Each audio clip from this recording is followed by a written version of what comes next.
Sweet potato கொழக்கட்டை செய்கிறதுக்கு sweet பொட்டேட்டோவை வேக வச்சு எடுத்துக்கலாங்க.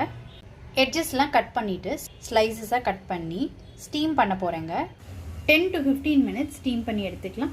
15 மினிட்ஸ் ஸ்டீம் பண்ணதுக்கு சக்கரவள்ளி கிழங்கு நல்லா குக் ஆகிடுச்சுங்க.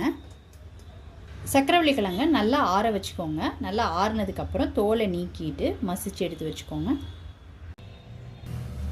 தோல் நீக்கினதுக்கப்புறம் நல்லா இந்த மாதிரி மசிச்சு எடுத்து வச்சுக்கோங்க. மசிச்சு வச்சிருக்கிற சக்கரவள்ளி கிழங்கோட தேங்காய் சேர்த்துக்கோங்க. அடுத்து ப்ரௌன் சுகர் கொஞ்சமாக சேர்த்துக்கிறேங்க.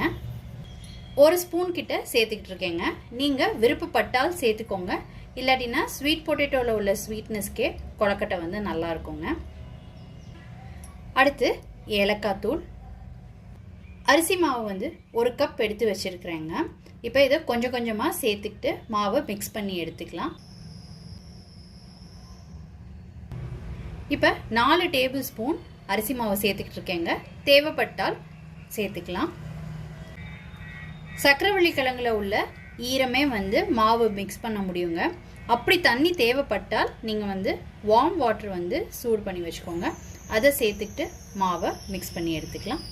எல்லாத்தையும் ஒன்று சேர்த்து மிக்ஸ் பண்ணியாச்சுங்க. எடுத்து வச்சுருந்த 1 கப் மாவுலேருந்து நான் 7 டேபிள் ஸ்பூன் பச்சரிசி மாவு சேர்த்துக்கிட்டு கொழக்கட்டை மாவு பக்குவத்துக்கு பிணைஞ்சு எடுத்துக்கிட்டாச்சுங்க. மாவு ஸ்டிக்கியாக இல்லாமல் இருக்கிற அளவுக்கு நீங்கள் பிணைஞ்சு எடுத்து வச்சுக்கோங்க. இப்போ இதில் 1 டேபிள் ஸ்பூன் நெய் சேர்த்துக்கிறேங்க. நெய் சேர்த்துக்கிட்டிங்கன்னா டேஸ்ட் நல்லாயிருக்கும்.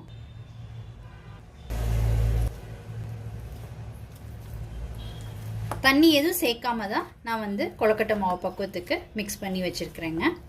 இதையும் இப்போ நெய் போட்டு நல்லா மிக்ஸ் பண்ணிக்கலாம். நெய் சேர்த்ததுக்கப்புறம் எல்லாத்தையும் ஒன்று சேர்த்து நல்லா மிக்ஸ் பண்ணியாச்சுங்க. இப்போ இந்த ஸ்டேஜில் நீங்கள் ஸ்வீட்னஸ் டேஸ்ட் பண்ணி பாருங்கள். தேவைப்பட்டால் பார்த்து சேர்த்துக்கோங்க.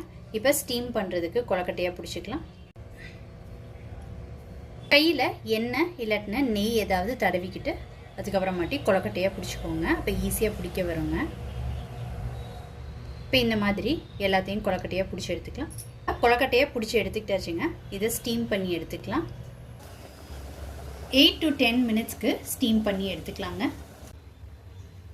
கொழக்கட்டை ஸ்டீம் பண்ணது சூப்பராக குக் ஆகிடுச்சுங்க. சக்கரவள்ளி கிழங்குல செஞ்ச கொழக்கட்டை ரொம்ப சூப்பராக ரெடி ஆயிடுச்சுங்க.